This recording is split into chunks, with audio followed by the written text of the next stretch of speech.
my beautiful friends. It is an amazing day. I hope your week is off to an incredible, outstanding start and that your weekend was the same. We've got a great stream planned ahead for us. We're waiting for the tubes to connect themselves. As you can see, we've got a little bit different scenery behind us today. Welcome to our dining room. This is it. The reason we're here is because we had a burst tube downstairs in the studio. And so this morning we had a restoration crew, restoration guys, shout out to our restoration guys, demo bros, drywall bros were in the house, literally in the house, taking care of business, making sure that that saturated wrecked wood and drywall was all attended to. And so we are going to be here for the foreseeable future until that has been rectified. But as you can see, I think we'll be able to make do. We'll have a little bit of screen share difficulties, no doubt about it, but we'll see if we can figure it out here and get our bearings straight. But we got a great stream planned ahead. We're going to go through this new Trump threat that the left is very upset about. Seen a lot of this on X today and elsewhere. Very upset that Donald Trump said, if you break the law, we're going to come and prosecute you and investigate you. And they're saying that that is some sort of malicious threat or something. We'll go through it because the Democrats have made the exact same threats themselves. In fact, Joceyln Benson, just last week, we were playing clips of her saying, if you even dare to question what the final vote tallies are there in her state of Michigan, then she'll come after you. And they had that little Psychoville Disney music that was playing behind her, like, it's a small world after all, you're gonna die. If you don't vote for our guy, you're gonna die. It was like that. It was like nuts. And she's kind of a psychopathic person, as we'll see. She's got this new book out called Purposeful Warrior, as she's going to release this new book in 2025. And she's going to come out and fight for democracy or whatever she's fighting for. So we'll go through all of that. We have a new opinion. All right. So Joceyln Benson. All right. Let's get this cord situated back here. Joceyln Benson, remember, she's the one who wanted to keep RFK off the ballots, or was one of the people who wanted to really have a problem with him when he was a Democrat. Then when he became an independent, now she wants to keep him on the ballot. Well, last week we talked about the Court of Appeals that said Jocelyn Benson was a big dum-dum, and she lost badly in that Court of Appeals decision because they found that she was trying to apply some bonehead law that doesn't even apply to the presidential election. Remember, it only applied to the state level elections, saying that you can't withdraw past a certain deadline.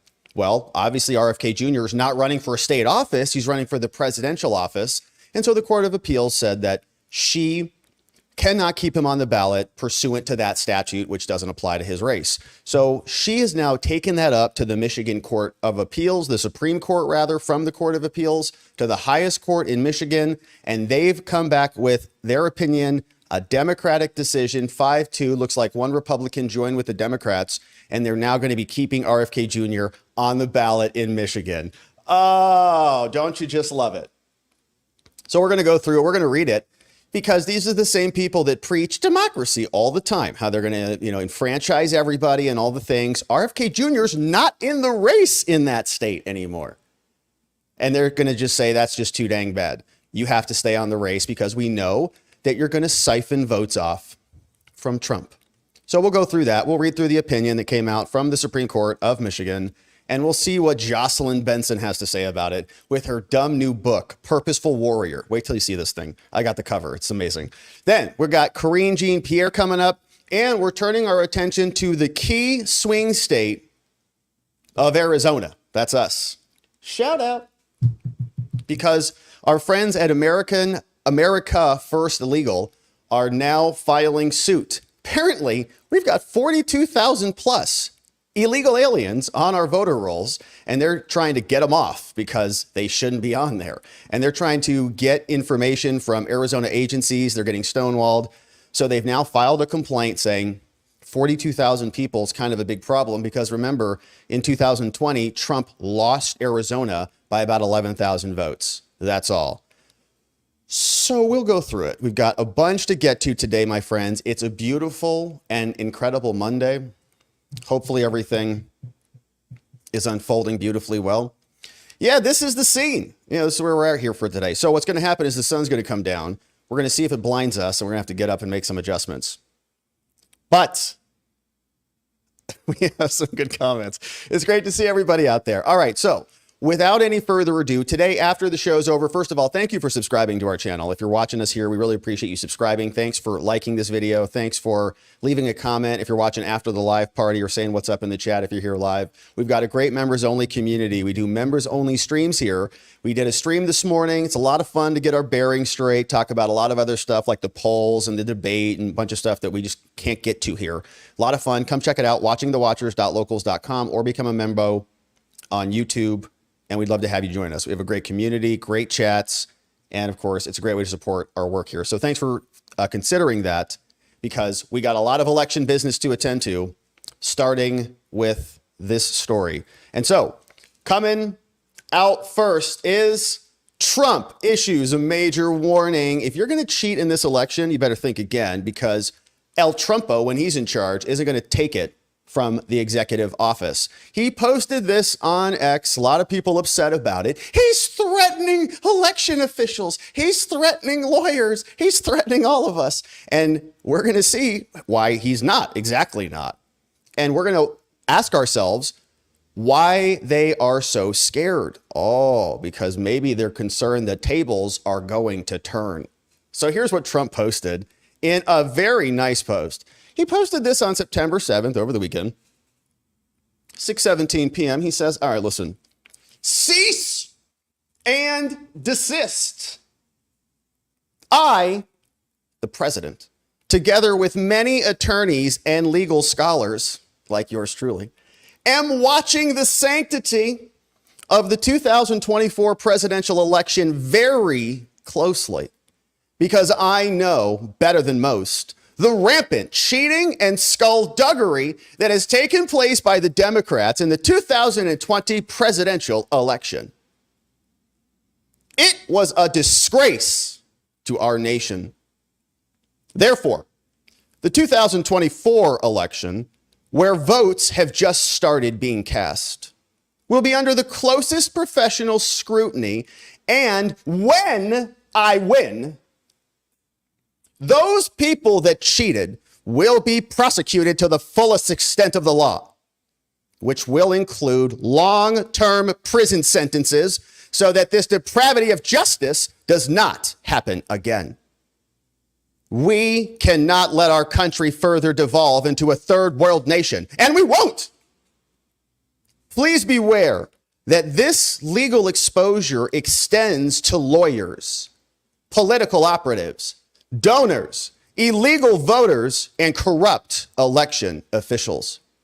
Those involved in unscrupulous behavior will be sought out, caught, and prosecuted at levels, unfortunately, never seen before in our country. The president, Donald Trump, with a very stern statement, one that should be heeded well. And I hope that he makes good on this. Absolutely through and through. Because he's going after the people who've broken the law. The people who are election cheaters. And there are many of them.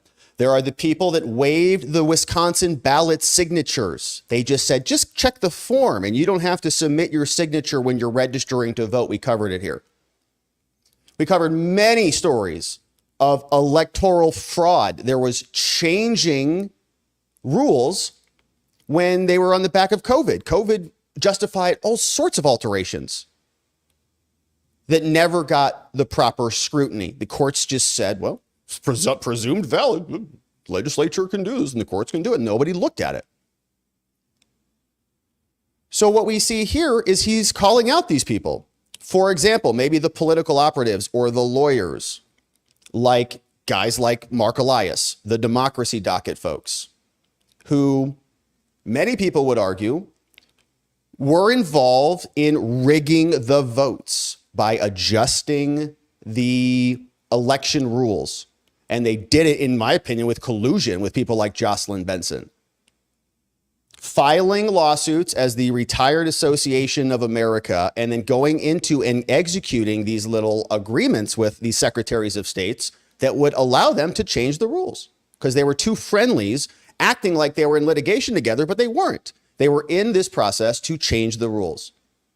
Illegal voters shouldn't be registering to vote. It's already illegal. They should be prosecuted.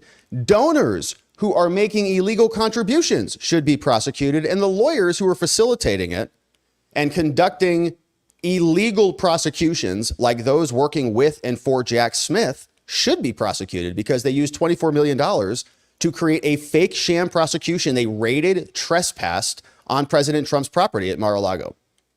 And they were all doing it with the eye towards election interference. What do you think 4 criminal prosecutions all launched so that they could be timed appropriately with the election? What is that? Other than election interference, clearly. What about Mike Morrell from the CIA, who was a contractor with the CIA? He was colluding with Anthony Blinken to create a fake talking point letter that was pseudo-endorsed by the CIA because they were paying Mike Morrell as a contractor. He disputes that, but other records show differently. They had other people go to the CIA and work physically at their location, and they had other people at the CIA read the 51 letter, signed letter, and approve it. It was endorsed by the CIA. It was a lie, and they did it to rig the election. It was propaganda. Are any of those people going to be prosecuted? They should. They knew what they were doing. And it's not just political opinion. It's a conspiracy to trade on the good name of the government. And there's an eye to this. They know it's a lie and they're still spreading it around. It's fraud. So Trump is pulling this statement up. It's got 28 million views, as you can see. It's a nice, strong statement. And they're very upset about this out there because they realize, oh, yeah, you mean all the things that we did to you, you're going to now do to us? Yeah, that's right. The pendulum swings both ways. That's how this works. And so we've got now CNN sharing this statement. They say Trump warms up for the debate by threatening to jail election officials. And they're all shocked about this. Oh, my gosh. Trump is saying if you break the law, he's going to prosecute you. If suddenly the machines stop working in Arizona, oh no, 2022, Kari Lake is going to the polls. Everybody's waiting out line. All the machines break conveniently because they got the wrong paper in there. Okay. The day of, when everybody's going to come vote for her, the machines stop working. Right. There's water main breaks in Fulton County, Georgia. Okay. There's a presumption of valid signatures in Michigan. They're just scanning signatures. No one's looking at them. Right. So they say Trump warms up by threatening to jail election officials. If they break the law, they should be jailed. After all, aren't they saying that all these alternate electors and GOP party heads in Arizona, Wisconsin, and elsewhere, aren't they saying that they were all part of this grand conspiracy? A bunch of people got charged out of Georgia. Trump, one of them, because there's this grand conspiracy. But Trump says he's going after the cheaters, the fraudsters, and more. And so this is what CNN is saying. This does not look like it's an opinion piece. No, it's an analysis piece. But what's so interesting about this is they don't flip out and cry when people like Joceyln Benson do this. Remember when she gave us this little statement when she was saying the same dang thing in her state of Michigan, which she's working overtime to rig? If someone were to violate the law and not certify the election at the local level, we will come for you. So any local certifier thinking of skirting the law and not certifying the vote, don't even think about it because all right, we'll get you because she's got that psycho Disneyland music where she'll kill you if you don't follow her, right? So look at that face, man. She'll do it too. Yeah. All right, be careful. So she is Joceyln Benson, and they're very upset that Trump is even hinting at this. Jesse Rodriguez over from CBS or MSNBC, he says this. He says, Trump threatens long-term prison sentence for Dem donors. Well, did you donate illegally?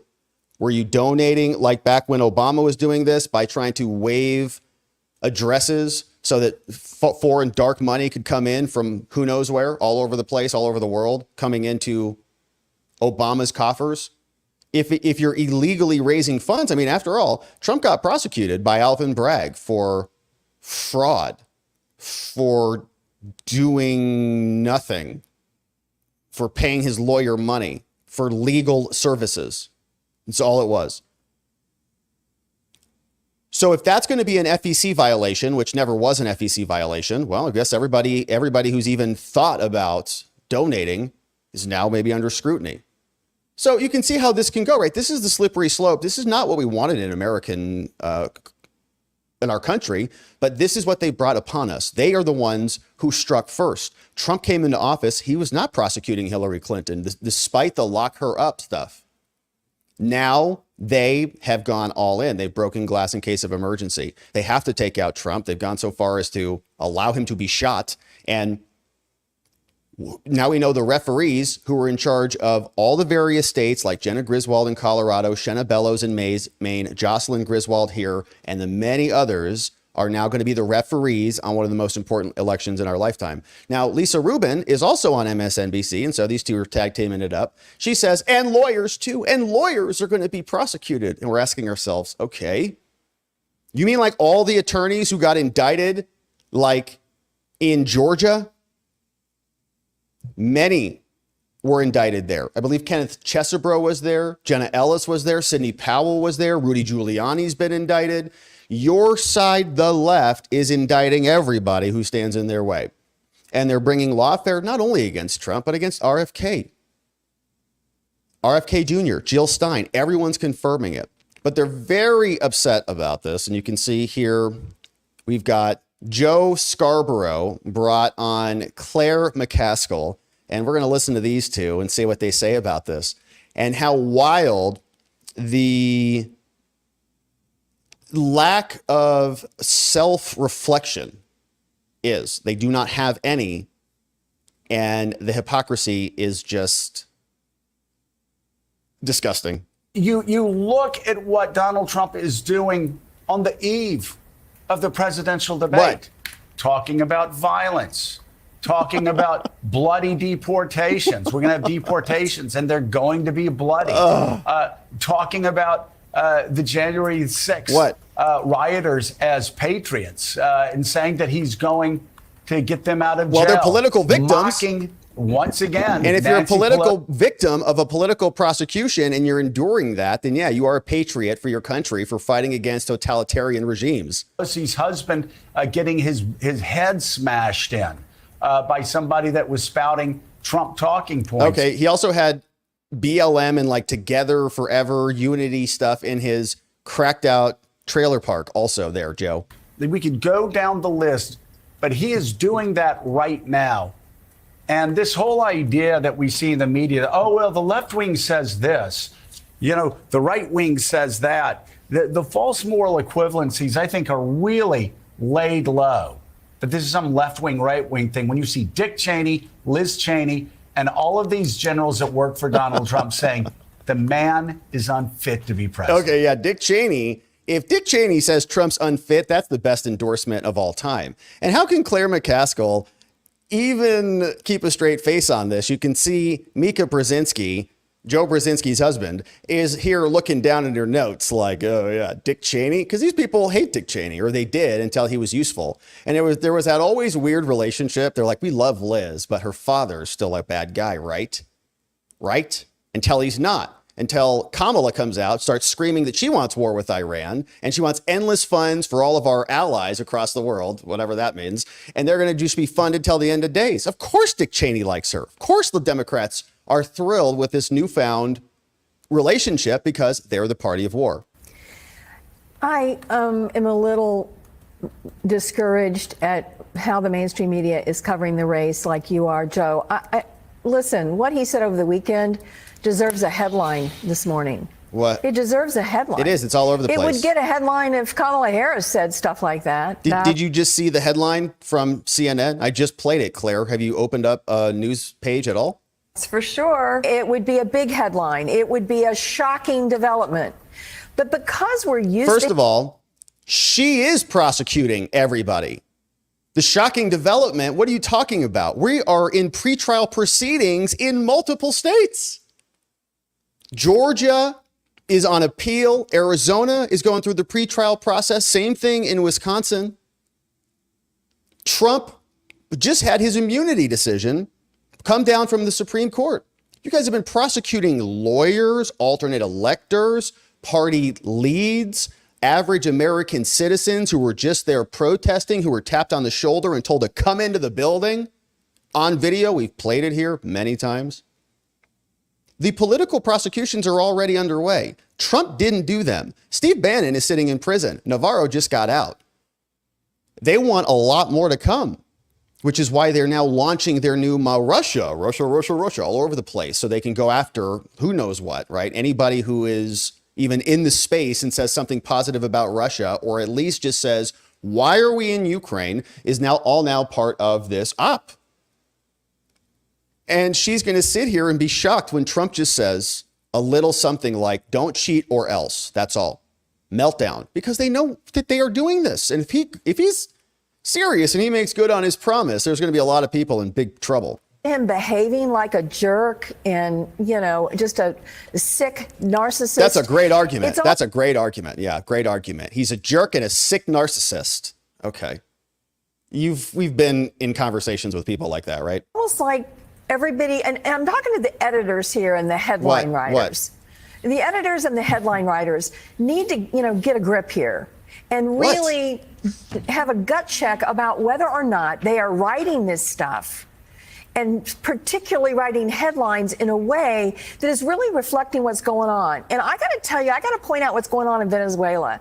Most Americans they're shipping their criminals here, and you're letting them in? This could happen. Look what's going on in Venezuela. You had a guy run for president who lost by huge margins, won't release the results, and has now jailed 2,000 people who had the nerve to speak out for the election result that they voted for. Wow, is she fighting for the J6ers? Is she talking about America? We haven't quite jailed 2,000 yet, but we're getting close. We've definitely prosecuted about 1,600, I think the number is. They want to get to 2,000. Is she talking about America?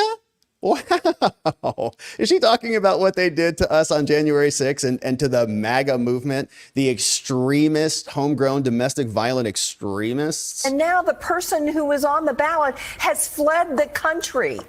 They got on a plane and went to Spain this weekend.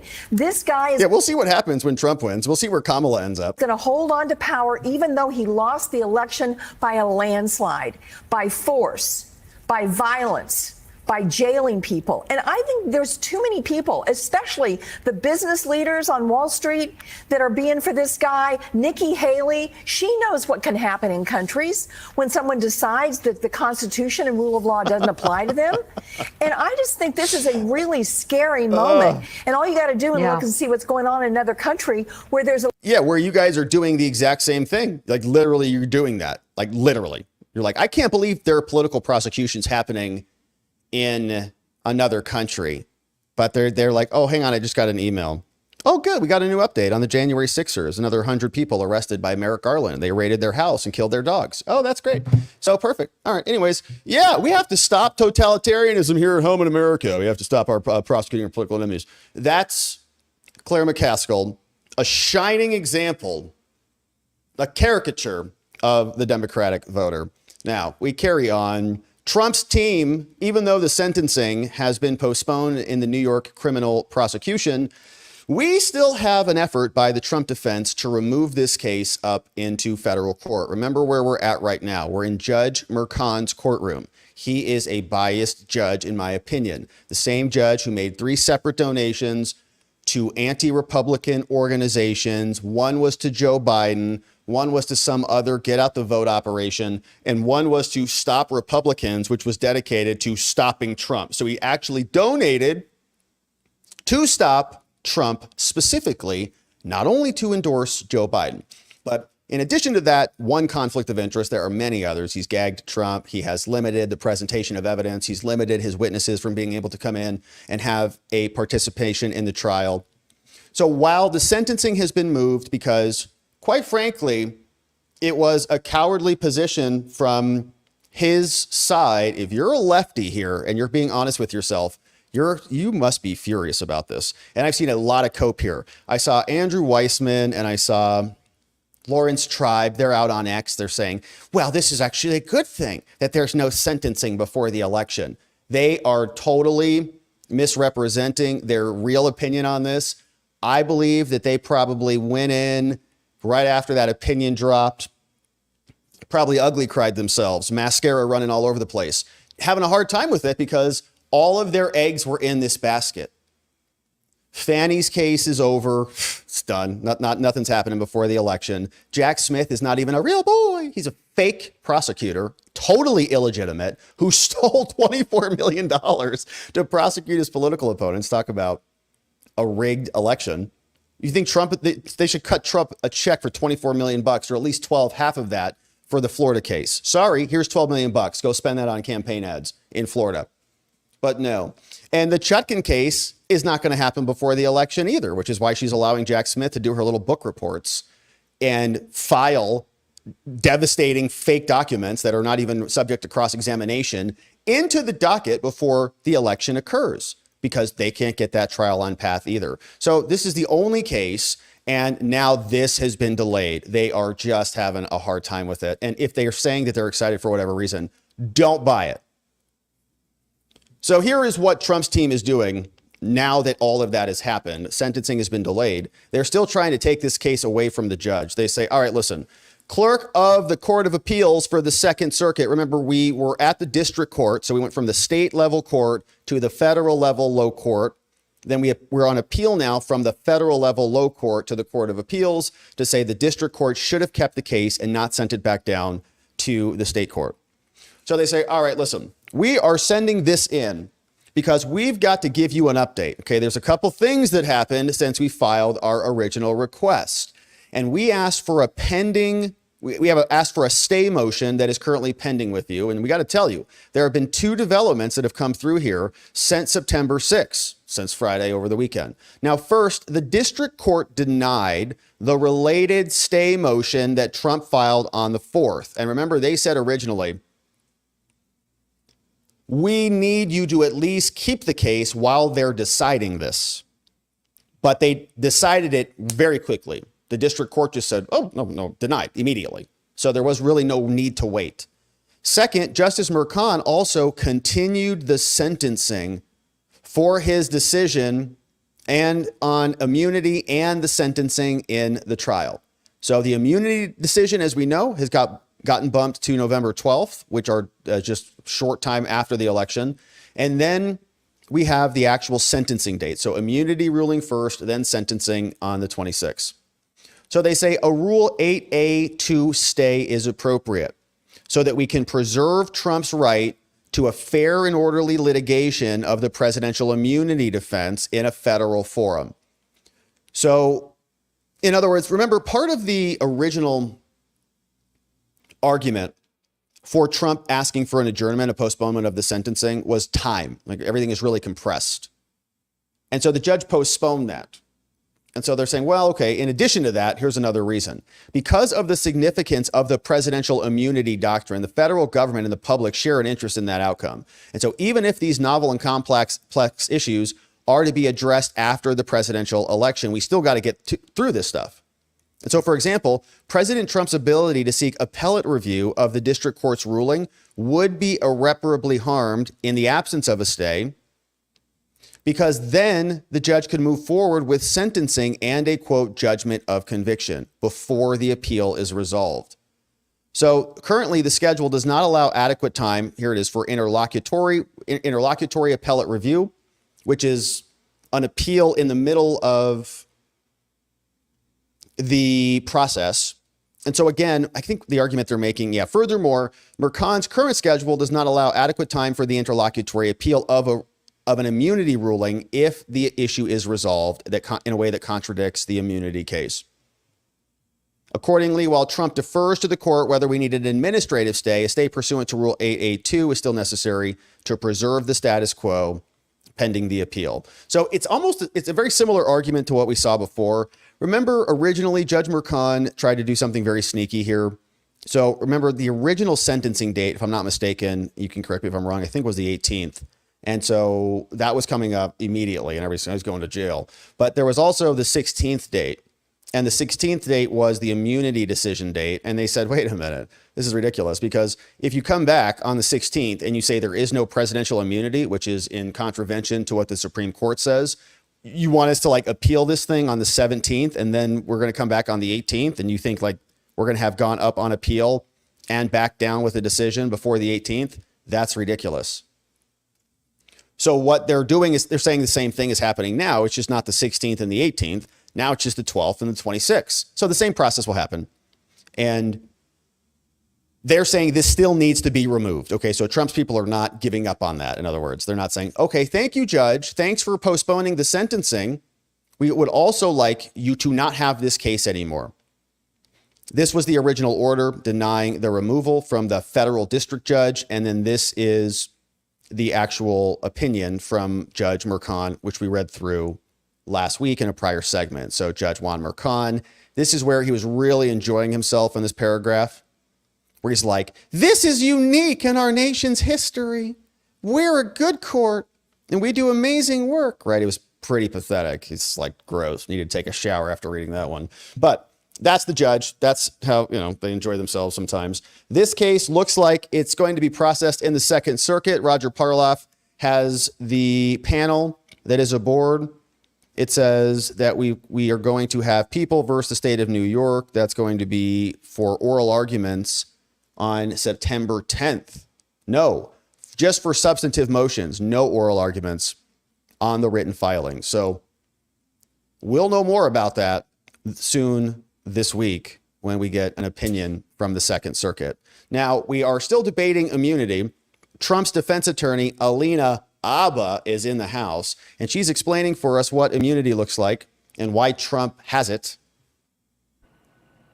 Absolutely. And not only were there multiple witnesses brought from the administration while he was in the office, but President Trump himself was sitting at the Oval in the Resolute desk while this was happening. The acts they claim, the payback by an attorney for an NDA, was during the time that President Trump was in the Oval. The entire case is flawed. It is past the statute of limitations. It was purely brought for political reasons. We know this.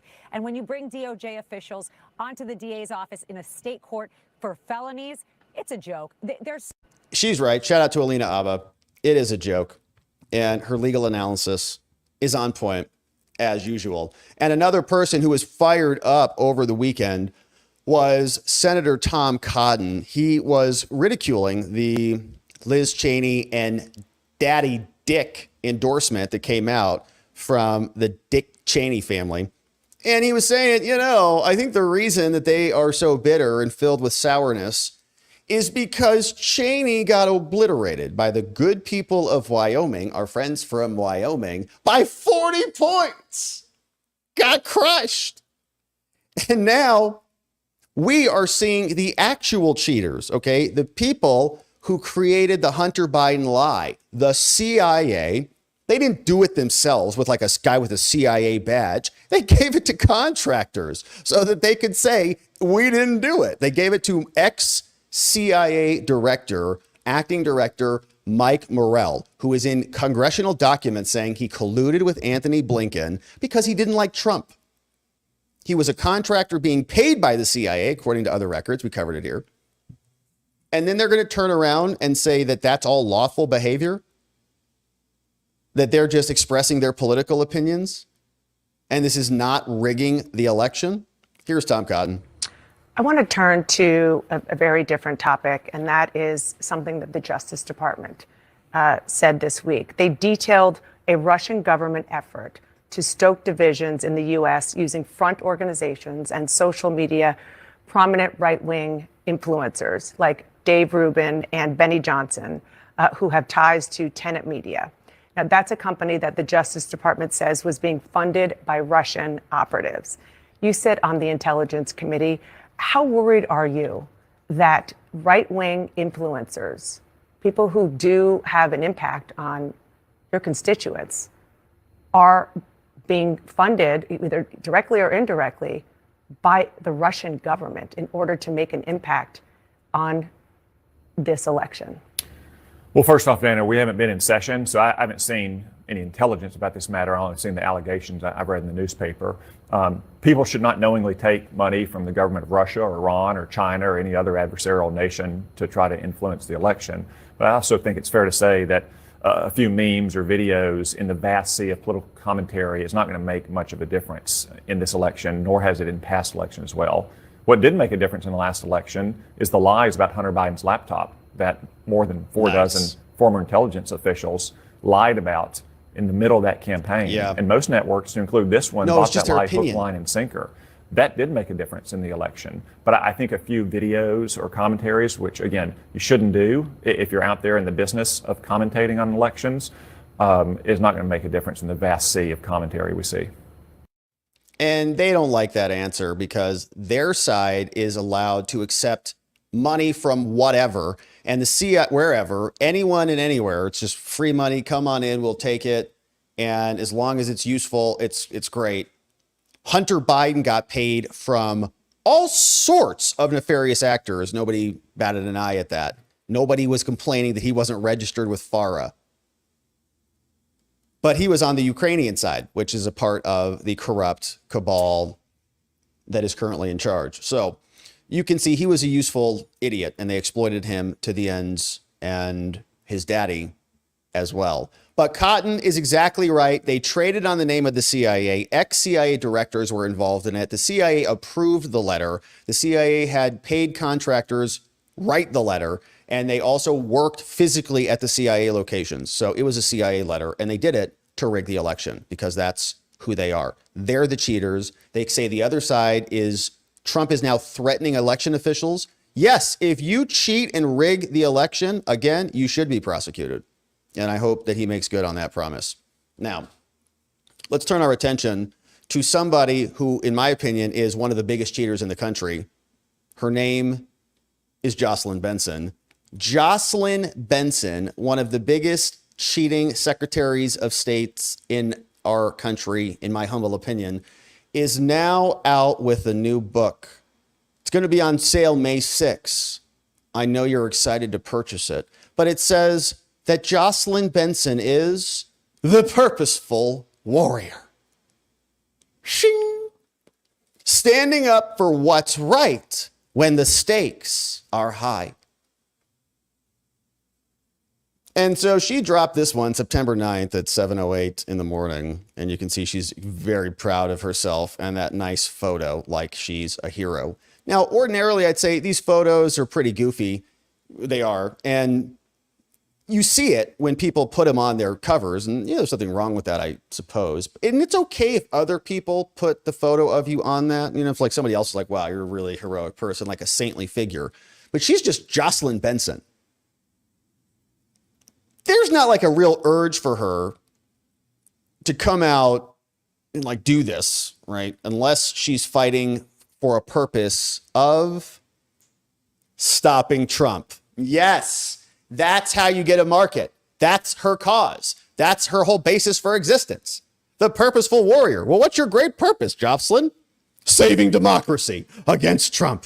And she's working hard to do that. One thing that she has done is become the Secretary of State and done everything she can to rig the state against Trump and against democratic principles.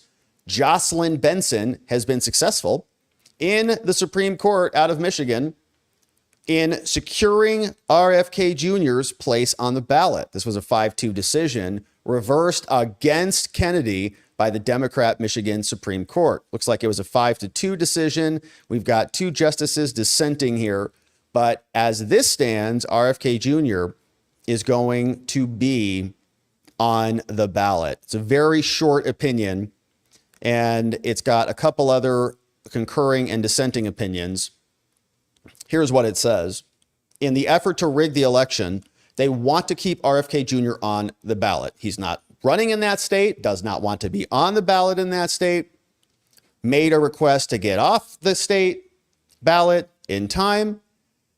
And they're keeping him on because they think that he's going to siphon votes off from Trump, and they need every single vote to count. And so Joceyln Benson, as a reminder, she's the same person who also created a presumption of validity for the signatures in Michigan, saying that they don't actually need to check your signature because if it comes in on a ballot, there's a presumption of validity, meaning you presume that it's valid. So you don't have to check it. She says, oh, we do check it. We just presume that it's valid because it came from your address and it came from you, and that's good enough. We don't actually need to check it. She's been overruled on that a couple times, but she's trying hard, right? Everything she can do to rig this, she's doing. And this one for her is successful. So here's what the Democratic Supreme Court from Michigan has said. And when people ask, well, how are they cheating, Rob? You can just say, well, here right now, RFK Jr. is on the ballot. They don't want him. He's not running, and they're keeping him on the ballot because he's going to pull votes from Trump. That's cheating. He should be off the ballot. Now, let's see how the Supreme Court from Michigan wants to justify this. And we've already read, let's see if they address it. We'll get into it. It says, on order of the court, the motion for immediate consideration is granted. Now, this comes up from the Court of Appeals. The judgment that we read here on the show on September 6th says, in lieu of granting leave to appeal, right, we could give you permission to file an appeal, and then this could take a while, and we could address all this in due course. They say, we're just going to do it now. We're just going to handle this. They're like, we're going to handle it right now. RFK needs to be on the ballot. Let's print these things so we can rig this state. We reverse the court and the judgment of the Court of Appeals, and we vacate the opinion and order of the Court of Claims, which is the one that we read, from the Court of Appeals, and do deny the immediate mandamus relief, which was to take RFK's name off the ballot. So to mandate his name goes bye-bye. And the motion for the stay is denied as moot. So here, let's go through this, saying that RFK filed the motion seeking a writ of mandamus, saying that he wanted the government to take his name off the ballot. She said, nope, it's staying on. He said, I'm not running. She said, too late. The motion was docketed on September 3rd. Now, to obtain the extraordinary remedy of a writ of mandamus, RFK bears the burden of showing that RFK had a clear right to the duty to have his name removed, clear right, that the defendant, Jocelyn, the secretary, has a clear legal duty to actually do that. So he's got a right to get his name off the ballot. She has a duty to get it off the ballot. The act is ministerial. So it's not like a discretionary decision. It's not like you're forcing her to spend her budget to go do this thing versus this thing. No, that's her discretion. You can't force her to do that. This is just a ministerial task. It's like clerical work. And 4, no other adequate remedy exists. Now, a ministerial act is one where the law defines the duty with precision and certainty, and there's no discretion or judgment, right? You're not making a budget decision or something. The law says do it. Got to do it. So just do the thing. Now, assuming, without deciding, they say, that the Court of Appeals was correct in its interpretation of the law, RFK has neither pointed to any source of law that prescribes or defines a duty to withdraw a candidate's name, nor demonstrated his clear legal right to have that duty, let alone identified any precision or anything with any precision or certainty as to leave nothing with the exercise of discretion or judgment. So they're just saying she's going to have discretion. These people are sick. Thus, the plaintiff has not shown an entitlement to this extraordinary relief, and we reverse. Wild. So they just basically shifted the burden back over to RFK Jr. They said, nope, it's not good enough. He says that he has a right to get off the ballot. And they say, well, where's the law that says that you have a right to get off the ballot? And he didn't actually point to a law that says you have a right to get off the ballot. Now, this is a perversion of justice, obviously, because what Joceyln Benson did was invert that equation from the beginning. Joceyln Benson said, this provision gives me the power to deny you from getting off the ballot. So she doesn't have the power, right? She's claiming something that she doesn't have. He's claiming that he has a right that's not, I guess, according to this court, explicit in the law. And so because he didn't identify this, and they're basically saying, we're not going to decide what Jocelyn's power is.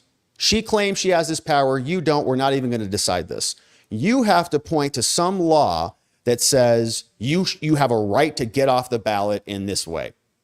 And you didn't do that. So therefore, you haven't shown a clear, specific duty to this extraordinary relief, and we reverse. And the reason they're not pointing to something in the law is because you're allowed to do it. Basically, Jocelyn doesn't have the discretion to deny it. She doesn't have the law doesn't give her the power to deny you, but she did. Then they're saying you didn't find the justification for why you should be asking for this. and they're denying him. So it's a bad decision for Trump. Looks like he's going to remain on the ballot. Now, this is another judge, Welch. He says, I'm joining in full. Why? Because the Natural Law Party, they opposed RFK's request, and he ran as one of their candidates, saying that the Court of Appeals appoints the nominations, handles the nomination process, and so on. And so he's concerned about some other things. Now, here's the dissent. Let's take a look at the dissent. So these are the folks that are saying, trying to see if I can block some of this sun. A little bit. Maybe that's a little better. Stop with that reflection. Okay. Now here's the dissent. The intelligent judges who know what they're trying to do here are now going to explain why this opinion is problematic.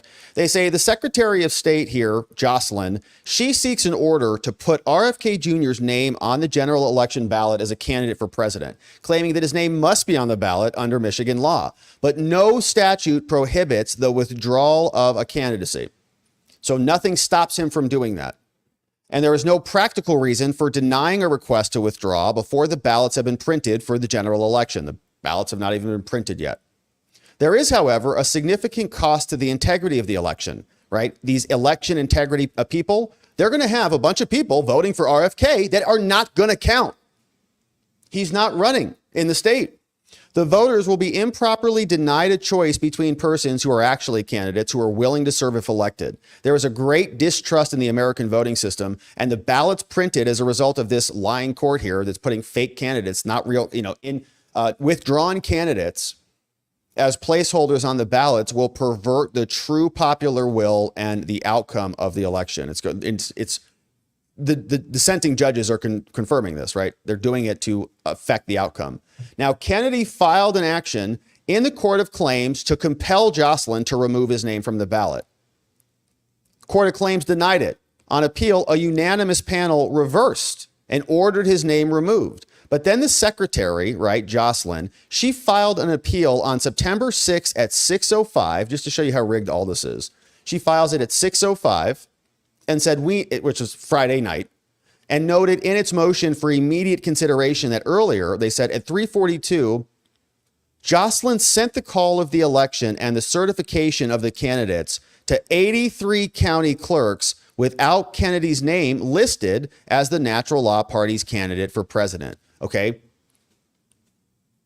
So that's the deadline. Under this deadline, September 6th is the deadline for the secretary to deliver the list of candidates and ballot questions that will appear on the ballot. Okay. So this is also wild. So in other words, Jocelyn did her job at this moment. So the appeal came down on September 6th. Close of business is at 6:05. They confirm in their filing that at 3:42, she sent the list out. The list is due on September 6th. She sent the list out at 3:42. All 83 clerks got the names from Jocelyn without Kennedy's name on it. All right. She complied. So now the court is going to reverse that. And I guess she's going to re-email everybody because this opinion just came back out on the 9th. So the Supreme Court is now going to be asking them to violate the September 6th deadline, because the Court of Appeals ruled on that. Now, as matters currently stand, they say with Kennedy absent from the ballot, there has not been any violation of Michigan election law as it stands. The Secretary of State plainly had the power to remove Kennedy's name from the ballot, obviously, and the majority does not even question that power to remove Kennedy's name from the ballot. And further, Jocelyn's claim that Kennedy is barred from withdrawing his name under 686A is meritless. She can't do that. It doesn't even apply to the presidential election if you read the statute. And moreover, as Kennedy, RFK Jr., answered this morning, he provides the following acute observation. He said, the secretary, in fact, until this appeal, Jocelyn screamed at every turn that there would be harm to the public interest if the identity of what candidates to print on the ballots were not finalized and certified this past Friday. We're all going to die if we don't get these names figured out. That occurred. We got the names. RFK Jr. doesn't want to be on the ballot. He asked for a withdrawal. You got it done. You sent notices to everybody. She now seeks to cause the harm that she said that she must avoid.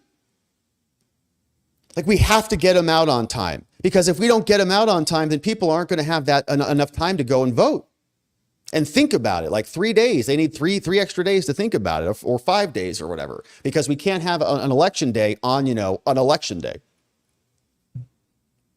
So she's now going to say, we have to redo everything. Wait, I thought you just said it would harm everybody. So you have to redo everything to actually make a less accurate ballot? Is that what you're saying?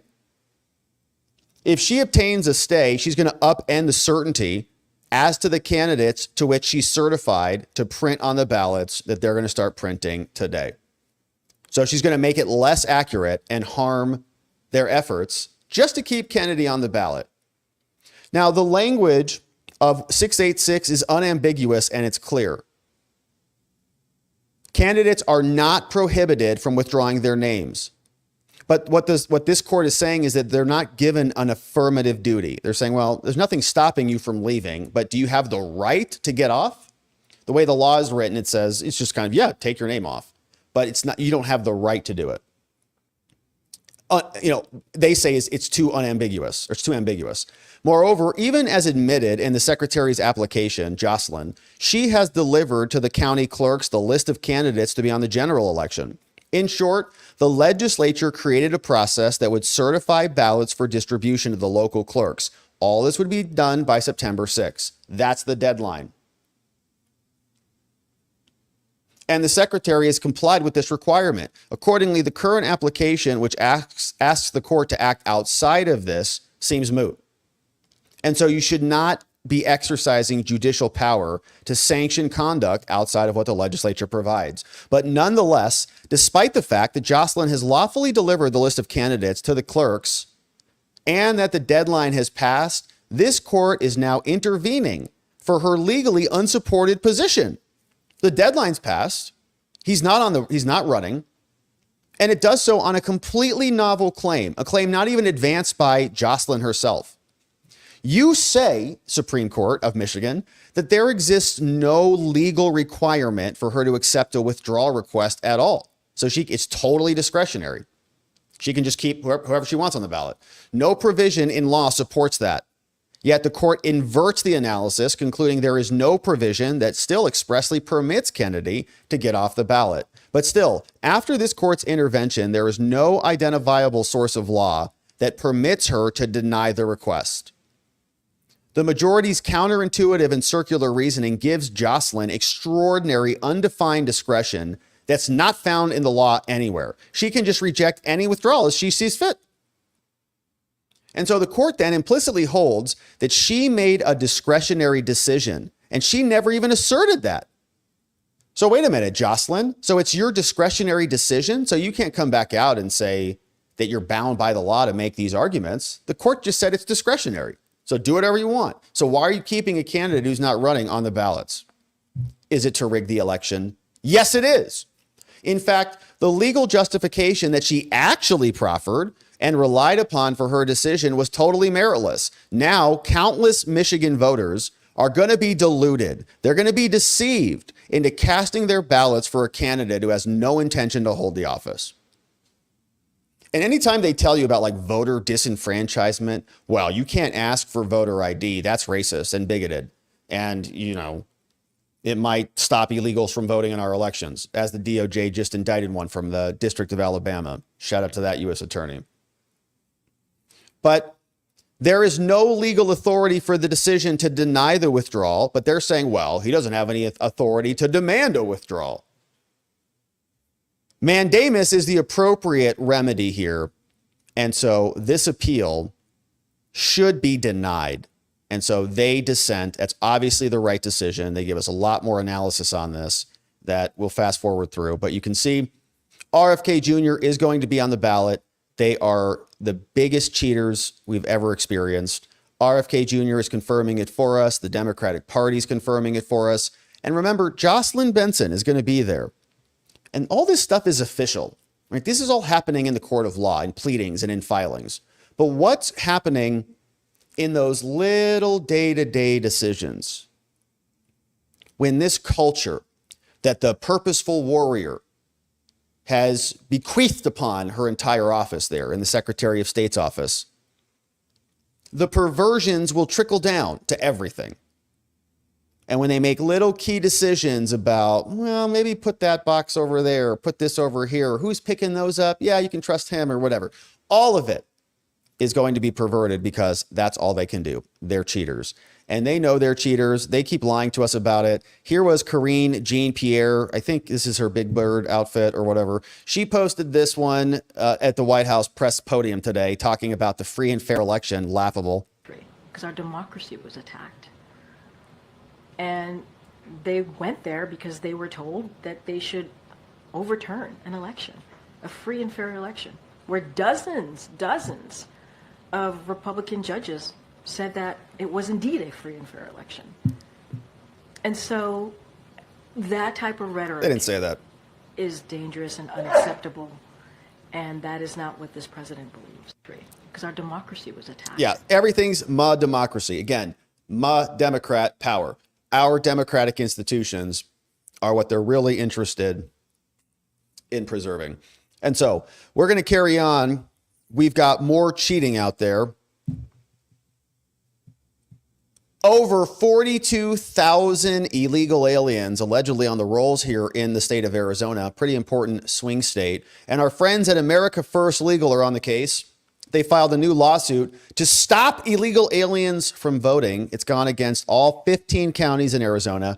We're going to go through this because they keep telling us that our voter rolls are perfect here. And in all the other states, there's nothing wrong with anybody who's on the list, even though we don't require ID in many places around this country to even register to vote or to check citizen status against the federal registry. So here's what they're explaining happens. On July 17th, we sent letters on behalf of our clients demanding that election officials in 15 Arizona counties fulfill their legal obligations to prevent illegal aliens from voting, and warning them that if they failed to do so, they're going to pursue legal action. They sent this letter back in July. Shout out to our friends at America First Legal. Then in August, they sued the Maricopa County Recorder on behalf of Strong Communities Foundation, which is a registered voter, for them blazingly refusing to comply with the law. And that was Stephen Richer, who we know is not going to be reelected. And then the claims were based on Arizona state laws that require the county recorders to do monthly voter list maintenance, right? Every month, go in, the law says, remove the foreign voters from the voter rolls. But nevertheless, they filed their complaint.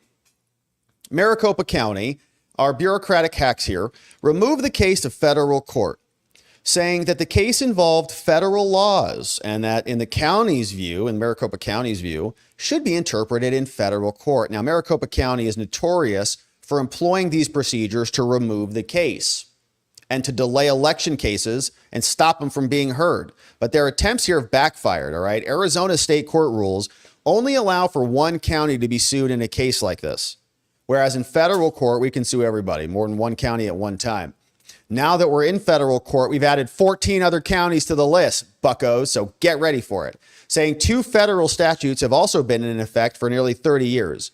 8 U.S. Code 1373C and 8 U.S. Code 1644, they allow state and local officials to obtain information about citizenship or immigration status of any individual for any lawful purpose. And so they filed a complaint because Arizona is ignoring these tools. They're not cleaning the voter rolls. And according to them, there's something like 42,000 different people who are on this list. And so let's go through the complaint.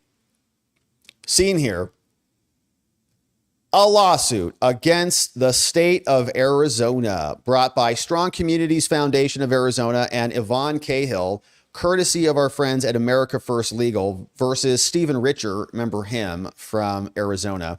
And this is brought demanding the cleaning up of the voter rolls. You see, we get into the introduction, and here's what they allege. They tell us it's illegal for foreign citizens to register to vote, and 60% of Arizonans are also concerned that cheating is going to impact the outcome of the election. Absolutely true. Now, a July 2024 survey said that Arizona voters, and in 5 other states, said that a little more than 1% of likely voters say that they're not U.S. citizens. See that? So when they ask that question in the polls, you a likely voter? Yeah, sure. Are you a citizen though? No. Well, then why'd you say you're a likely voter? I didn't. Yeah, you did. Huh. And so it's a 1%. That's not that much, but it's enough. Talking 10,000 votes in various states.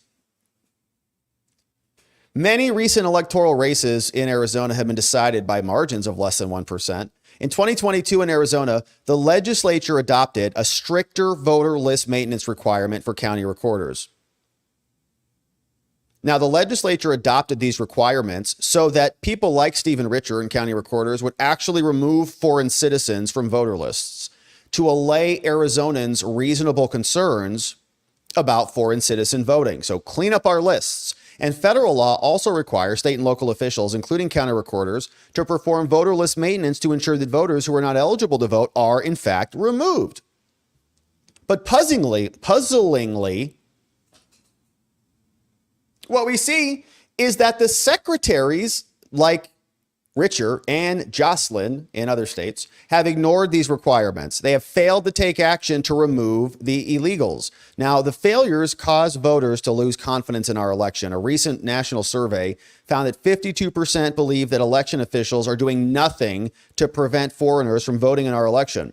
Only 26% believe that they have plans to deal with this. And other lawsuits confirm that. Other polls confirm it. So the lawsuit is now seeking to restore public trust in our elections. We know that there are some major organizations behind this. EasyAZ.org is interested in safe and secure elections.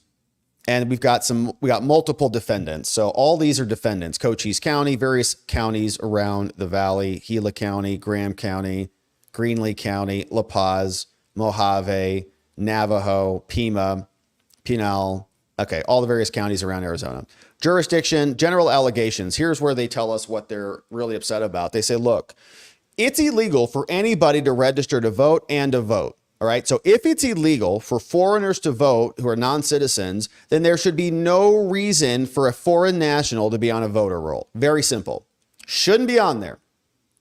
Now, Arizona and our law require people who register to vote to provide proof of citizenship. That's what the law says. But the Supreme Court has held that states may not impose voter registration requirements for registrants who use the voter registration form at the federal level, right? So they say, if you're on the state form, you in Arizona, you can check it. But if it's on the federal only form, Arizona, you can't modify that because it's a federal form. Now, because the National Voter Registration Act requires states to use the federal form, and because that form does not require proof of citizenship, the Supreme Court also held that the NVRA also forbids states from adding stuff to their forms that's not on the federal form. Oh, so Arizona, you want to check for illegals? Make sure they're citizens? Sorry, you can't do that. Got to use the federal form. We don't want to. You have to. Federal law says that, and we supersede you. However, because Arizona may establish its own requirements for state and local elections, and because state law does require proof of citizenship, registering to vote in state and local elections still requires proof of citizenship, right? So you can vote in Arizona if you're a citizen for both, but if you're not a citizen, you can only vote in federal elections. Now, therefore, Arizona has a unique system, bifurcated system of voter registration, where voters who have registered without providing citizenship, they become federal-only voters. They can still get a form, and they're allowed to vote in primary and general elections for candidates running in federal races. They can get a ballot without having to, people can get a federal ballot without having to provide citizenship proof. According to Arizona's Secretary of State, as of April 1, 2024, we've got 35,273 registered voters of Arizona who do not have proof of citizenship and therefore are registered to vote in federal races. 34,000 people. No proof of citizenship. Maybe they are citizens. Why don't they prove it? According to the Arizona Secretary of State, as of July 1st, the number of federal-only voters was 42,000 people, all going to get ballots. None of them have proved that they're citizens. Now, this means that the number of federal-only voters increased by 7,000, an increase of nearly 20% in just 3 months. See that? 20% in 3 months. What do you think they're doing? Juicing the polls. The number of federal-only voters in each defendant county increases each month because they're just going. Just register, guys. That's what all these people out. Just register, register, register. I was at the MVD the other day. Register to vote, register to vote, register to vote, register to vote. Everywhere. The number of federal-only voters in each defendant county increases each month. Weird how that happens. Why are they registering all of these people without any proof of citizenship? For example, on July 1st, when Maricopa County disclosed its report, there were only 26,000, July 1st, just a few months ago. But now there's been an increase. And that was up 4,500 from April. This means that in just 3 months, the federal-only voters have increased an astounding 21%. Cheaters, cheaters, cheaters. And that's their numbers. Now, the Supreme Court also held, thanks for nothing, Supreme Court, I think this was a Scalia opinion, that the NVRA does not preclude states from denying registration based on their possession establishing the applicant's ineligibility. Now, nor does the court's decision prohibit states from engaging in voter list maintenance procedures. And so there's other things that we can do here. Maybe if we can't use the forms, we are still allowed to deny registration based on information that established the applicant's ineligibility. So despite its prohibition requiring evidence of citizenship. Okay, so yeah, they're saying, look, the Supreme Court was not very clear on this. They says you can't ask for citizenship info on the form, but that's it. They didn't say that you couldn't find other information to determine their citizenship status. And so we have now come up with other remedies. In fact, in 2022, Governor Ducey from Arizona signed a new bill that amends the election statutes to impose strict voter list maintenance requirements for federal-only voters. Those requirements mandate that county recorders perform monthly list maintenance to confirm the citizenship of all federal-only voters, so all 42,000 of those people. Now, they have failed to perform this maintenance. Law says you have to. They're saying, no, we don't want to. Those are our voters. Those requirements also require county recorders to perform list maintenance within 10 days for all newly required federal-only voters to verify their citizenship. They just say, no, form is good enough. The defendants have failed to perform this list maintenance. One obstacle to performing this is that the Secretary of State, called Adrian Fontes, has neglected to obtain access for list maintenance to the 3 databases that require you to consult in order to verify citizenship. He's not even connecting the tubes. Hey, you got to go check against these databases. He's like, I'm not signing up. You have to. I sent you the email. I'll send that again. Oh, it got in my spam. He's not signing up for DHS. He's not signing up for SAVE. He's not signing up for Social Security. He's not looking into it, any of it. However, state and federal law impose additional list maintenance, and it requires that they shall use all available resources. Go look these people up and kick them off the rolls. State law also requires county recorders at a minimum shall compare this information. The law says you have to do this stuff. They're just not doing it. They're not enforcing the law. They're not following the law. Now they write, the possibility of foreign citizens registering to vote is not hypothetical, okay? It's not just like 1 in a million. State and local election officials who proactively search for foreign citizens who are registered registered to vote find them when they look. For example, in 2021, the state of Texas removed over 6,500 potential foreign citizens from its rolls. Of those 6,500 foreign citizens, 1,900 actually voted. Similarly, Alabama just identified and purged 3,200 foreign citizens.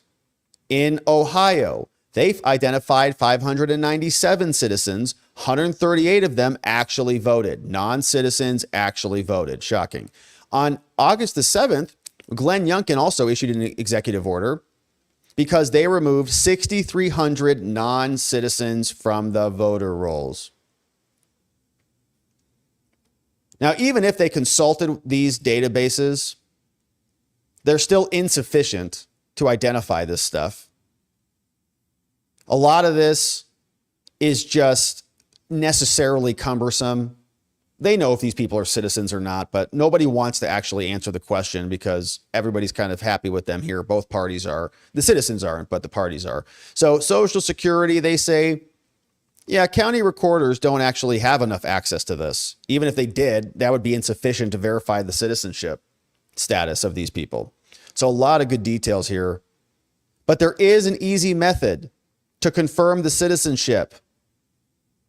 All they have to do is go to DHS. The House Judiciary Committee explained this as well. The House Conference Report explained this as well. DHS has the capability to verify an individual's status without using any of this complicated stuff. They can do it easily, quickly and easily with a name and date of birth. It's the federal government. I mean, they've got databases on everything except Hillary's emails.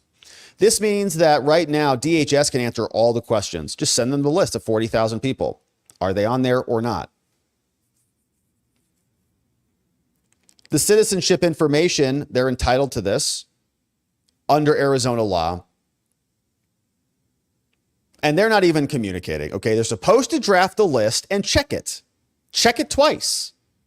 But they're not doing it. County Recorder Stephen Richer, he says, I have no legal authority to do this. That claim is false. Richer also claimed that the Federal District of Arizona had ruled against this. He says, no, you can't do this. You can't look in those databases. That's violating Voter Rights Act. False. He's specifically not doing his job. Richer also claimed that he's fully complied with the law. However, he's failed to transmit the list to the Attorney General. They're just not doing their job, and they're doing it to rig the election. So there's other pre-litigation requests that they're talking about. And so all of these are the counts, right? Failure to consult accessible databases. You violated Arizona law. They want declaratory injunctive relief. Arizona says at minimum, give us a list and compare and contrast it to see if they're citizens or not. And they're not doing that.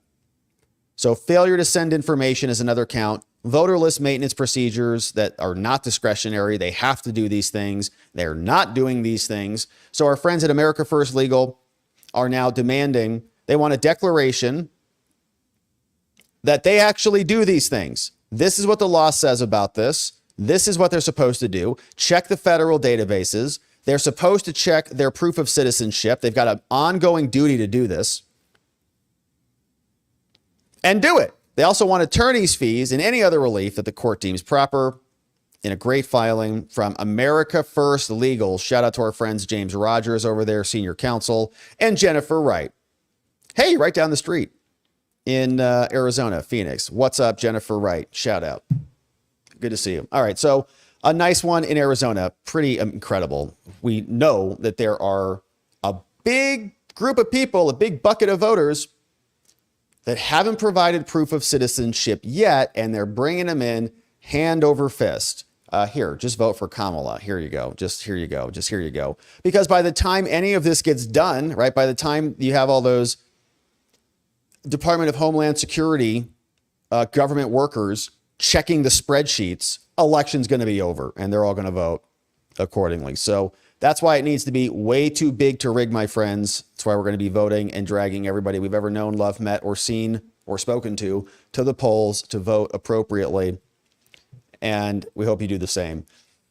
And that, my friends, is it for us on the day. So if you're just joining us, We had 3 good stories today that we covered. First of all, Trump issued a major warning to the election cheaters, and they're very unhappy about that. The people who have been responsible for years of cheating can't fathom the fact that they're the cheaters and that Trump is going to prosecute them for doing it. We also talked about Michigan and Joceyln Benson fighting hard to keep RFK Jr. on the ballot because they want him to siphon off votes from Trump. It's the only way that they can win these things is with all these shenanigans in all the various battleground states. And then we talked about Arizona and our 42,000 plus maybe citizens who are on our ballot rolls. Our own county recorders are failing to properly vet the list because what do they care? As long as they vote against Trump, they're welcome here in Arizona on our list. And now, my friends, let's see what you have to say about this. It's a beautiful Monday, a beautiful day, as you can see. We're going to be in this new location a little bit until we get that water damage fixed down in the studio. So thanks for being here with us. Let's see who is in the house. We got some very nice donos in the house, it looks like. We're going to say what's up to our friends on YouTube. We're going to go over to Locals when we're done here for our members only after party at watchingthewatchers.locals.com. Come and check us out over there. And then members will also be back here tomorrow morning for a members only stream in the morning. So members, we see you twice a day if you're a membo. Come join us as a membo on YouTube or on Locals. We'd love to have you join us. And thanks for subscribing too. Okay, let's see who's here on the day. What's up? Eric is in the house. Eric became a new membo. We'll see you tomorrow on the membo stream. What's up? JP Corside says, is the debate pre-recorded? I heard that. No, I don't think so. And that's a show note, by the way. We are going to be streaming this here. I know you're going to have a million options on where to watch this tomorrow. But if you don't watch it here, you're dead to us. All right. So just be advised. Okay. See you here tomorrow on time. All right. So we'll see you here tomorrow, JP Corsi. Especially you. All right. Thank you. No, I think it's going to be live. We're going to be here. We're going to be covering it live. I hope you join us. What's up? Sheila Pooh. A million hugs to you. 2 months from a baby. Woo, getting ready to pop, Sheila. I know. I'm excited about it. I'm getting... That's how I feel over here. What's up, Sheila? Thanks for being a member for 7 amazing months. Can't wait for the baby in the house. And Sheila is bringing in 5 new membos. Thank you, Sheila. New babies and new membos. 5 coming in the house. And we're thankful for that, Sheila. Thanks for doing that. What's going on? The debate tomorrow, the debate is going to be, we're going to go live a little early. So I think the debate is at 9 p.m. Eastern time, which is 6 p.m. our time. So the show tomorrow will be late, but we'll be live streaming the debate. So I think we'll go live at 8:30 Eastern, 5:30 Pacific. We'll be live a little early to warm the tubes up. Then we'll watch this thing together, baby. It's going to be epic. I can't wait for it. So it'll be a lot of fun. And it should be live. Totally. And Jack Mack gifting 5 membos. Thank you, Jack. It's a beautiful Monday. Hope you're doing well. And your day is off to an energetic start. Good to see you, Jack. What's going on? Patriot Rob in the house says, could he still prosecute Hillary Clinton? Because I think that she should be one of the first things he does as well as Obama. Yeah, totally. Yeah. Oh, come on. Alvin Bragg made up a felony out of his booty. It's not even a real thing. Yeah. In order to turn a misdemeanor into a felony, he identified another misdemeanor to extend the statute of limitations and then made up charges. Now, I don't think Trump's going to have to go that far. Hillary, her violations may be well outside the statute of limitations, but I don't think there is a statute of limitations on, treason. All right. So we'll see where that goes. Practically, I think that the statute of limitations on some of those things might be expired for Hillary. What's up? Red Blooded says 10 membos coming in. Thank you, Red Blooded, for bringing in 10 new membos. 10 new membos. You know who you are. Brought in courtesy of Red Blooded. And we'll see you tomorrow on the members only stream. What's up? Sheila Pooh bringing in another membo. Thank you, Sheila, for bringing in this new membo. Welcome aboard, new friend. We got Patriot Rob says, when Trump is elected and he does his address to Congress, he should be in there pointing fingers and he should be an hour-long scolding of Congress. Yeah, like he just comes in with like a binder and just opens it up. Going to start reading from the top. Number 1, Liz Cheney. Number 2, Nancy Pelosi. Number 3, James Comey. And nobody knows what he's doing. He just reads all these names off. And he goes for like 1,000. And everybody's just getting very uncomfortable. Is he going to stop? And then the big reveal happens. What's up, Tony Hay Munkets? 5 new membos coming in. Thank you, Tony Hay. Great to see you. Afuera. Afuera. That's what he does. Yeah, James Comey. Afuera. Hillary Clinton. Afuera. I like it. All right. What's up? James Butler in the house. 10 membos, James. What a nice invitation to 10 new friends. Thank you, James, for bringing them in. It's a beautiful Monday, man. We got some serious new membos. Look, Poppy's in the house. What's up, Poppy? Good to see you. Bringing in 10 more membos, man. We're going to have tomorrow's members only stream is going to be lit, courtesy of Poppy, James Butler, and Tony Hay Munkets in the house, bringing in 25 new membos together between you guys. Thank you very much, and welcome aboard, new friends. Melanie, hey, thanks for all you do, Rob. Thank you, Melanie. Thanks for all you do. Thanks for being here. Thanks for supporting us, joining us as we go through this madness. It's great to have you. We've got this one from Patriot Rob says, the way that reads is they can literally put whoever they want on the ballot, and that person can't even argue, I didn't even want to be put on the ballot. It's a total inversion. Well, you don't have, well, I'd like to take my name off the ballot. Well, you don't have a right to take the name off the ballot. Okay, well, she doesn't have a right to keep me on the ballot. Well, you don't have a right to keep me off the ballot. So it's like bizarro world. Meanwhile, the ballots will be less accurate, and the right answer has already gone out. So they're going to expend more energy to make less accurate ballots in the name of saving Michigan democracy. They're just cheaters. Sheila Pooh, what's going on? Sheila Pooh in the house. Bringing in 5 new membos. Sheila Pooh. Thank you, Sheila, for bringing in 5 more membos. I think you already brought in some membos. That's even more today. Thank you, Sheila. It's a beautiful Monday. We've got Skibro says, Robert, your video should be for members only until you get 50% likes of viewers watching. Example, if you get 6K watching, demand 3,000 likes. Some other lawyer who is popular does this. Oh, that's interesting. So I have to I don't know who this lawyer is, but we have to get into an abusive relationship over likes. It's like, all right, listen, you punks out there, listen. This is going to get rough. This stream is going to be rough unless you start liking it. In fact, I'm going to turn the sound off until you like this video. You know, something like that. Sounds pretty brutal. I don't know. I kind of like it. You better like this video or else. All right, we got, what's up? Tony Hay Munkets is here. 5 membos, Tony Hay Munkets. Good to see you, Tony. Thanks for bringing in our 5 new membos. And remind our new membos, if they don't like this video, we beat them repeatedly. What's up? James Grant, new YouTube member. You're going to get beaten too. What's up? Sheila, welcome. Says, I have such a hard time trying to understand why any citizen who is not a politician would ever support a non-citizen voting in our election. Oh, well, that's because they want to cheat. They just want more people on their team. It's like, if it's a free-for-all game of dodgeball and your side gets unlimited players and unlimited dodgeballs, and the other side doesn't, they have to just play with their limited dodgeballs and their limited players, you're obviously going to win. So you're like, yeah, no, bring in all your friends. It doesn't seem very fair for us to have thousands of people who just doesn't matter. No, it does, bring them in. It's fine. The game feels like it's going to be perverted. No, it's not. It's fine. As long as we win, this game is fun for us. As long as we win. What's up, James Grant? In the house. Thank you, James. 10 more membos, James. Super amazing. Wow, we got some serious membos coming in. You guys rock. It's a beautiful Monday. Welcome aboard, new friends. And thanks to James for bringing them in.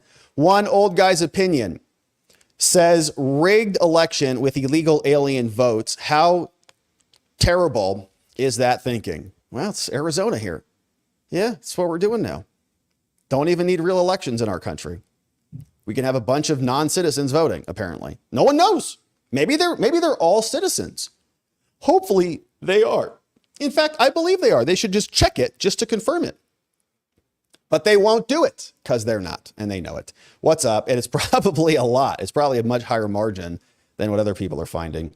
What's up? One old guy's opinion says, Comrade Harris rigged the voting rolls with imported votes fresh across the non-existent borders. Her and her party worked very hard to make a reality. Now they're onboarding them onto the voter rolls with rapid speed. Great to see you, one old guy. We got Elaine Smith says, do states get more delegates when their registered voters increase?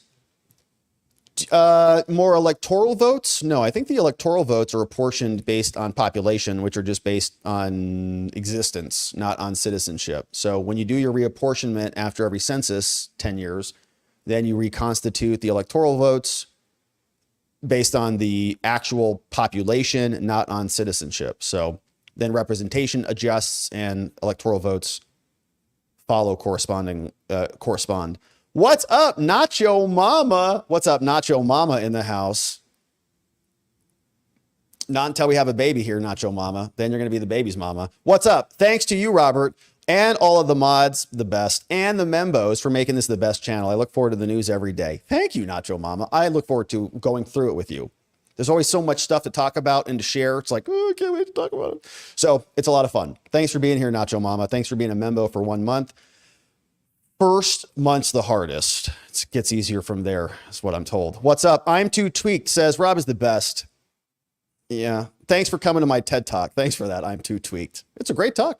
It's a great talk. One of the best. Thanks for that. Hey, what's up? Randall Jenkins, new membo. Welcome aboard, Randall Jenkins. Glad to have you as a membo. Cougar Tracks, 3 months as a membo, 1/3 of the way to a full baby. I think it goes faster after that first trimester, Cougar. Thanks for being here. Randall Jenkins, 5 membos, man. Thank you, Randall, for bringing in 5 more membos. And also YouTube membos. We're going to see if we can get the Telegram stream working today. I haven't quite figured that out yet. See if we can figure it out. But if you're a YouTube member and you go over to the community tab section, there's a link to the Telegram feed, and the after party is normally there. I'll try to figure that out for today. I don't think we're live right now today. Anyways, we'll come back on that. And what's up? 26 months as a membo from Elaine Smith. Thank you, Elaine. Whew, that's 2 years.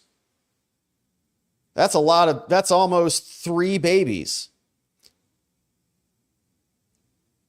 Yeah, pretty sure. Wow.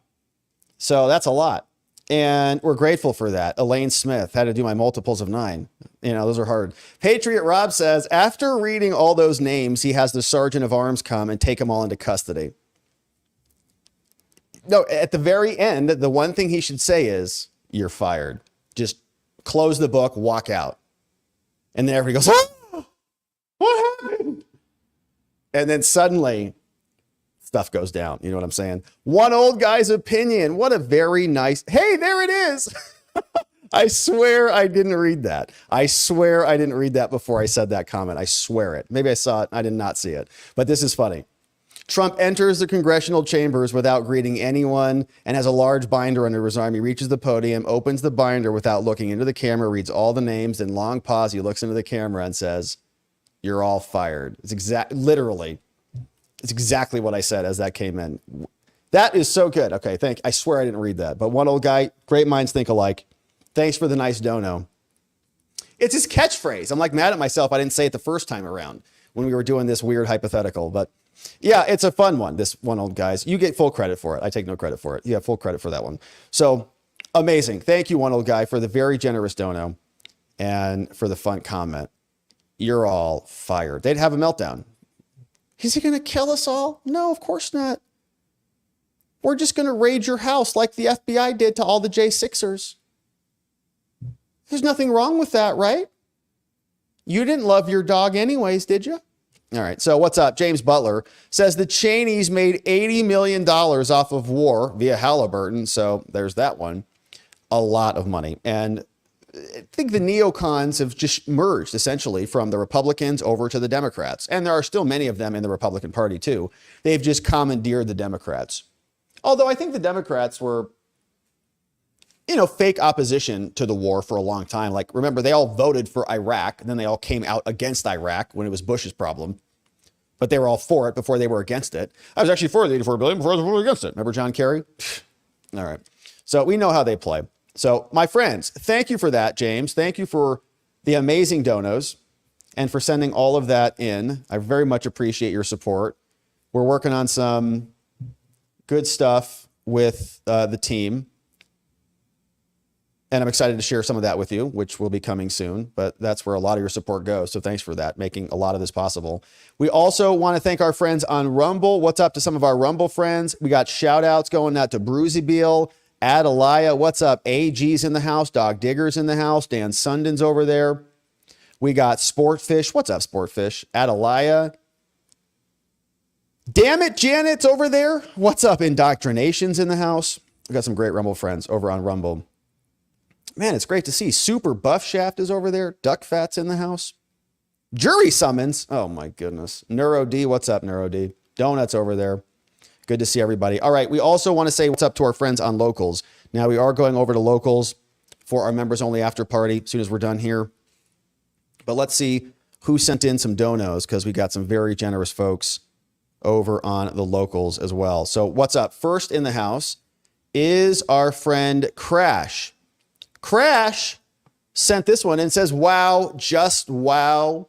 There are many adjectives to cover Trump's election statement, but the one that is foremost in my mind is chutzpah. Chutzpah. Balls. About time, if you ask me, from Crash. It's a nice stern warning, and I hope he means it. I think he does. We got Former says, just take a look at Joe's punch board. She is trying to keep from laughing at him. At Joe's punch board. Oh, his wife. He's talking about Joe Brzezinski and his wife, Mika. She's kind of giving the old smirk down. Glocky says, Paul Sperry dropped something. Hill sources say Kamala lorded her experience as a prosecutor to get even with Republicans like Trump. Interesting. From Paul Sperry. What's up, Paul? Here's one from Knox says, happy Monday, all. Did anyone see this? Senator Josh Hawley says the Secret Service training for the Trump event was a glitchy PowerPoint presentation from Not the Bee, which means it's not a joke. We're due up for a J13th update, Knox. That's a good one. Thanks for that. Josh Hawley's been doing some good stuff on that. And what's going on? Crash says the Dems would be wise to look into the history of the Maximilien Robespierre, an influential figure during the French Revolution. Some say he was a fomenter of the revolution. He was guillotined in July, which is, certainly one way to do justice. They should not be surprised if the revolution is bad on them. Yeah, of course. And we're not endorsing any political violence at all, Crash. I know you're not either. Boopsy says, you get a tip today for working under the inconveniences of the busted water pipe. Thank you, Boopsy. It's not terrible. So we got our mobile setup here. It's a little lighter than we're used to. I'm getting the hang of it, getting the muscle memory in. I got good muscle memory on the downstairs setup. But if we go downstairs, and I'll shoot a video of what it looks like. It's a disaster. Actually, it's not that bad. They did a great job today. They came down there. They did a bunch of demo. They plasticed everything off. I've got sheets all over the equipment, all over stuff. So I think it'll all get put together pretty nicely, actually. But we're here for the foreseeable future while they're doing construction down there. And that's where it's going to be. That's where we're going to be for a little while. So, all right. Thank you, our Locals friends. Locals, be sure to hang tight because we're coming over there for an after party. Before we do, we want to say what's up to some friends on X. See if anybody's joining us over on the X platform. Has anything out there to say? Oh my goodness.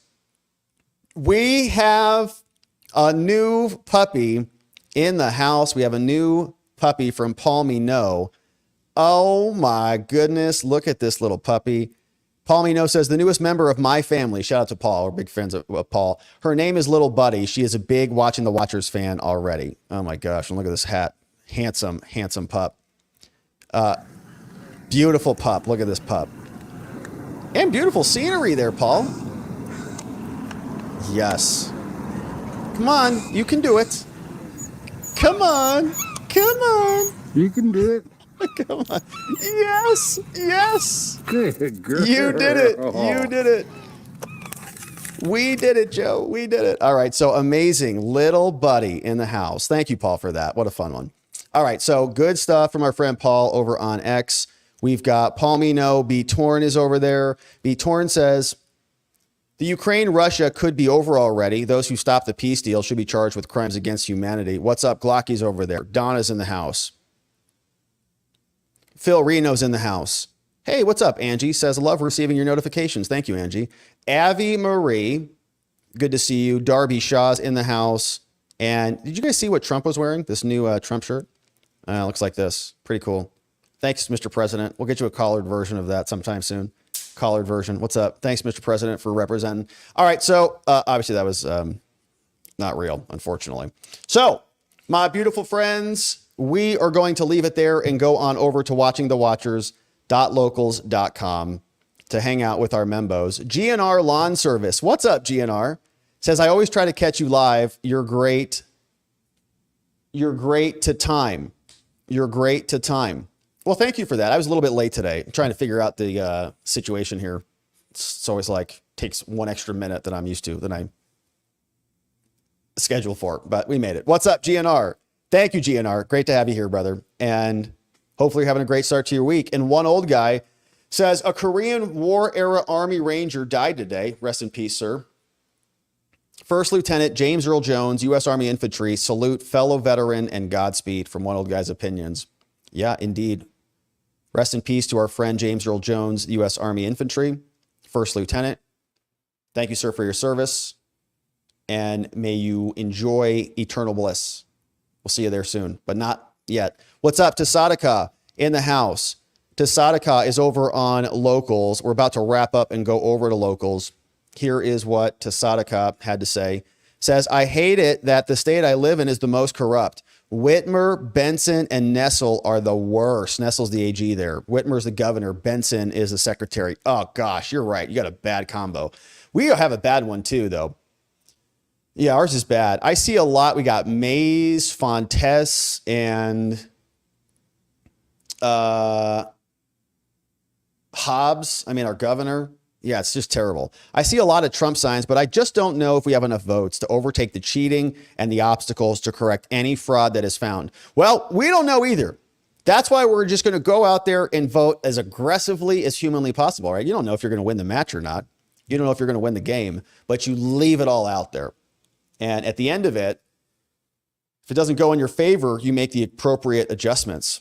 And if our countrymen want to live in a communist environment and we are so complacent that we allow the disgusting components of our federal government to take charge, well, then we might have to adjust our plans accordingly. But we'll cross that bridge when we get there. And we're not planning for that because we're going to win. Former says, hopefully it was fresh water and not sewer water. No, yeah, it was all fresh. It was, I think it was the pipe that fed the hose bib or maybe the sprinkler system. So it was maybe actually both of those in the wall. So the sprinklers and there's a hose bib outside, but there's a weird valve out there and it just popped. So it's just the joys of living in a house. You know, we all live in houses. And so sometimes stuff breaks. It's the price of having running water. So we just deal with it. You know how it is. But my friends, thank you so much for sending in those donos and for hanging out with us on this lovely Monday. Remember, tomorrow we are coming back here. It's going to be a little bit later than normal. We're going to go live 5:30 Eastern time, 5:30 Arizona time, 8:30 Eastern time. We're going to be live streaming the debate. We'd love to have you come join us because it's going to be a lot of fun. I try to keep comments to a minimum, but I do comment on it. So if you're looking for a clean feed without any comments, not going to be the place. If you're looking for somebody to pause the stuff and then start it back up again, not going to be the place. We're going to be live, real-time reaction, live, real-time comments. We'll be here, and it's going to be a lot of fun. Membos, we will be also back in the morning, 9 a.m. Pacific, 12 noon Eastern for our members-only stream. We'll do some preview stuff. We'll see what's cooking on the day. We'd love to have you join us if you're not a member already. And that's going to be the plan. Tomorrow's going to be amazing. We're looking forward to it. Can't wait to get into it with you. Right now, we are going over to Locals, and we're going to try to diagnose to see if we can get this Telegram feed working for our YouTube members. So that's the plan. But my friends, we're going to come back tomorrow. We're going to get into it all again. And in order to do that, before we say this, we need to thank our mods and our meme smiths. They are out there modding the fort down for us, and we're grateful for them. So shout out to Donut I saw in the chat. I think I saw Who else is in the chat? Super Buff. What's up, Duck Fat? In the house. Let's see.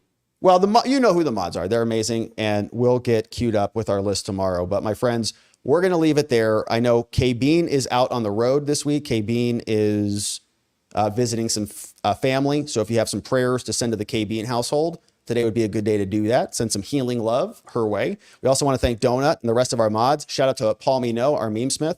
My friends, that's going to be it for us on the day. We are coming back tomorrow to get into it all again. And you know that in order to do that, we're going to need to see you right back here so that together, with your help, we can shine that big, beautiful spotlight of accountability and transparency down upon our system with the hope of finding justice. Make it a beautiful night, my friends. Sleep very well. I'll see you right back here tomorrow for debate night. See you tonight. See you tomorrow. Have a great night. Bye-bye, my friends.